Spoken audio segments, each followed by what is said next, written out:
वेगळे आहे का?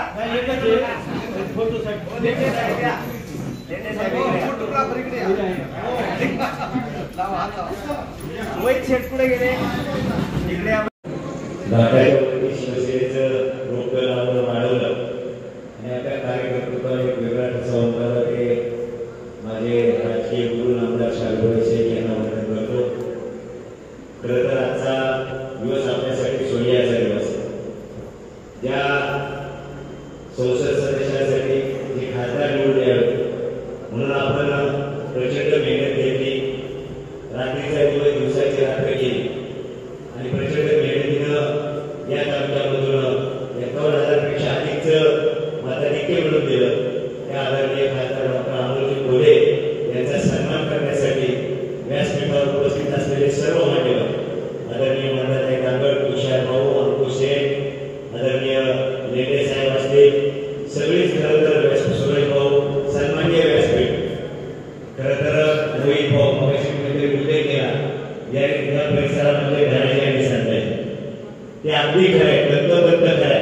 आदरणीय मोहित भाऊ असतील आणि अंकुश शेठ आपले असतील, त्यांनी प्रचंड मेहनतीने या परिसरामध्ये काम करत असताना त्यांच्या जोडीला शिवसेनेचे आमचे सगळे सेनापती संभाजीराजे असतील, राहुल भाऊ असतील, या परिसरामध्ये आमचे सगळे सहकारी आता खरं आमचे सहकारी बोलून गेले.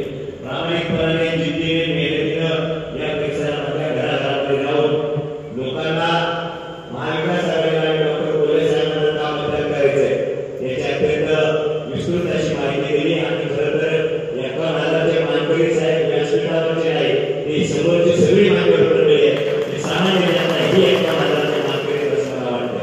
खूप मेहनतीनं काम करत असताना सगळ्यांनी देशावरती जी हुकुमशाही येऊन पाहत होते, संविधान बदलण्याची शक्यता होती, ज्या पद्धतीनं शेतकऱ्यांच्या ताटामध्ये अन्नामध्ये माती घालवण्याचं काम चालू होतं, त्याला विरोध करून खरं तर आपला विरोध प्रकट करण्याचं काम मतपेटीच्या माध्यमातून केलं.